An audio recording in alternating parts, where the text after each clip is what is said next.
Hello friends, welcome back to my new blog. তো আজ আমি লাগাতে চলেছি স্ট্রবেরির বীজ। আর এই যে তোমরা দেখতে পাচ্ছ এই প্যাকেটগুলো, এর মধ্যে স্ট্রবেরির বীজ আছে। আর এগুলো আমি অনলাইন থেকে এনেছি, অ্যামাজন থেকে। তো দুটো প্যাকেট আমি আনিয়েছি, 100 টাকা কিছু পড়েছে। আর আমি কিন্তু এর রিভিউ দেখে তারপরে অর্ডার করেছিলাম, আর তাতে সবাই বলেছিল যে হ্যাঁ এটা জার্মিনেট হচ্ছে। তো সেটা দেখেই আমি আনিয়েছিলাম। তো জানি না এটা জার্মিনেট হবে কি না। তো আমি কিন্তু একটা প্যাকেট খুলে আমি দেখেছিলাম, আর এই বীজগুলো কিন্তু অনেক দিন আগে এসেছিলো, 15-20 দিন আগে। বীজগুলো দেখতে তো ভালোই লাগছে, ফুটবে কিনা জানি না, কারণ এর কালারটা একটু অন্যরকম, মানে কালো কালারের একটাও নেই সেরকম একটা, মানে পিঙ্ক কালারের। কালো কালার হলে পরে ভালো হতো, মানে বীজগুলো একদম ভালো পেকে যেত।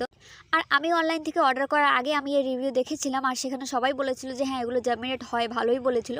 তো তাই জন্যই আমি অর্ডার করেছিলাম। আর এই দেখো একটা স্ট্রবেরি চিপসের প্যাকেট, এটাকে আমি খাওয়ার জন্য আনিনি, শুধু আমি এনেছি এর উপরে কিন্তু কিছু বীজ লেগে আছে। চলো তোমাদেরকে দেখাই। এই দেখো, এই বীজগুলোকে খুঁটে খুঁটে বের করে সেগুলোও আমি লাগাবো। জানি না হবে কি না, কিন্তু আমি চেষ্টা করে দেখব। কিন্তু সেটা আজকে লাগাবো না, অন্য কোনো দিন লাগাবো। তো এই দেখো, দুটো প্যাকেট আমি ছিঁড়ে নিয়েছি, আর এখন আমি এই বীজগুলোকে এখানে বসিয়ে দেবো। আর এই স্ট্রবেরি গাছ লাগানোর ইচ্ছে আমার আজকের থেকে নয়, 2-3 বছর আগে থেকে। আর তখন থেকে আমি ট্রাই করছি। আমি কিন্তু গত বছরও লাগিয়েছিলাম, বাজার থেকে স্ট্রবেরি কিনে নিয়ে এসেছিলাম খাওয়ার জন্য। আর খাওয়ার পরে সেই বিচিগুলো আমি রেখে দিয়েছিলাম, আর সেগুলো দিয়েই আমি চারাও তৈরি করেছিলাম। চারা হয়েও ছিল অনেক সুন্দর, কিন্তু সেগুলোকে আমি বাঁচাতে পারিনি, মরে গেছিলো। তো তারপরে কিছুদিন আগে এই অক্টোবর মাসে আমার একটা ভাই গেছিলো কলকাতাতে।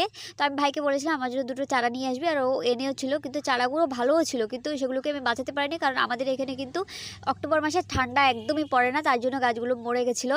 তো তারপরে আমি আবার এই যে চেষ্টা করছি অনলাইন থেকে বীজ আনিয়ে, জানি না এটা হবে কি না। আমার অনেক ইচ্ছে, আমার স্ট্রবেরি খেতে অনেক ভালো লাগে। আর এটা যদি আমি লাগাতে পারি, কত ছোট্ট গাছে ফল হয় না, অনেক সুন্দর লাগে দেখতে। তো কমসে কম গাছ হলেই হবে, ফলের আশা তো করছি না, সেটা ভগবান দেবে কিনা জানি না। তো এই দেখো, এইভাবে আমি লাগিয়ে কমপ্লিট করে নিয়েছি। তো তোমরাও প্লিজ আমার জন্য বলো যে হ্যাঁ গাছ যাতে হয়। তো ভিডিওটি ভালো লাগলে লাইক শেয়ার কমেন্ট করে দিও। আমার চ্যানেল